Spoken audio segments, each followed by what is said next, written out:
শেখ হাসিনা দেশ ছেড়ে পালিয়ে যাওয়ার পর থেকে একের পর এক তার নানা কুকীর্তি বেরিয়ে আসছে। রাজনৈতিক ভিন্নমত পোষণকারীদেরকে দমন করতে আওয়ামী লীগ সরকারের সময়ে বহু মানুষকে গুম করা হয়েছে। যে গোপন কারাগারে গুম করা হতো সেই জায়গাটার ছদ্মনাম হল আয়নাঘর। শেখ হাসিনার আস্থাভাজন বাংলাদেশের সামরিক বাহিনীর গোয়েন্দা সংস্থার কিছু অসৎ অফিসার এই আয়নাঘর পরিচালনা করত। কি কেন কিভাবে এই পর্বে শেখ হাসিনার গোপন কারাগার আয়নাঘর সম্পর্কে আলোচনা করা হবে।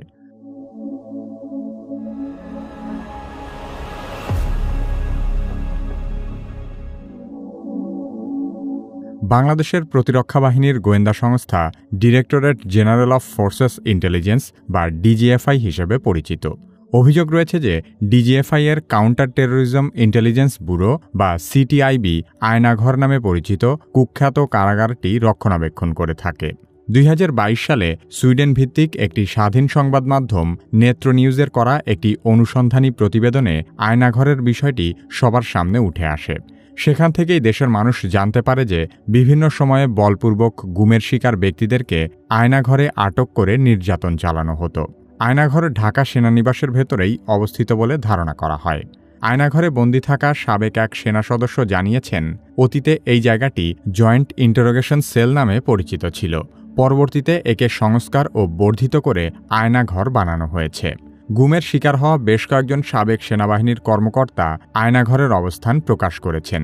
তারা জানিয়েছেন এই আয়নাঘরটি ডিজিএফআই এর অফিসের ঠিক পেছনেই অবস্থিত।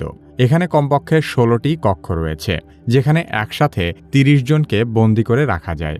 আয়নাঘরের দায়িত্বে থাকা কয়েকজন সামরিক কর্মকর্তা গোপন এই কারাগারের ছবিও প্রকাশ করেছেন। এসব ছবি দেখলেই বোঝা যায় গোপন এই কারাগারে কাউকে বন্দী করা কতটা অমানবিক। এখানে বহু লোককে বিনা বিচারে বছরের পর বছর, এমনকি যুগের পর যুগ আটকে রাখা হয়েছে। আয়নাঘরের বন্দীদের একজন বলেন, এসব কয়েদখানার দেয়ালে বহু লোকের নানা রকমের আর্তনাদ খোদাই করে লেখা আছে। কত লোককে যে এখানে ধরে নিয়ে যাওয়া হয়েছে তার কোনো ইয়ত্তা নেই।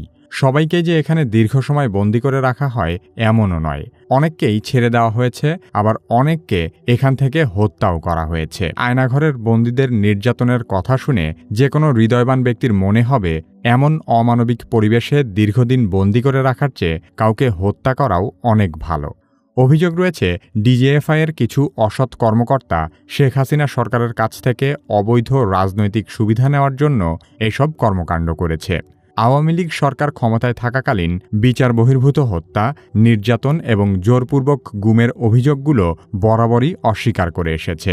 হাসিনা সরকার পতনের পরপরই এ ধরনের মানবতাবিরোধী অপরাধের প্রমাণ হাতে নাতে পাওয়া যায়। বাংলাদেশের শীর্ষস্থানীয় একটি সংবাদপত্রে বলা হয়েছে, শুধু ঢাকা সেনানিবাস নয়, সারা দেশের বিভিন্ন স্থানে এরকম আরও বেশ কিছু আয়নাঘর থাকতে পারে।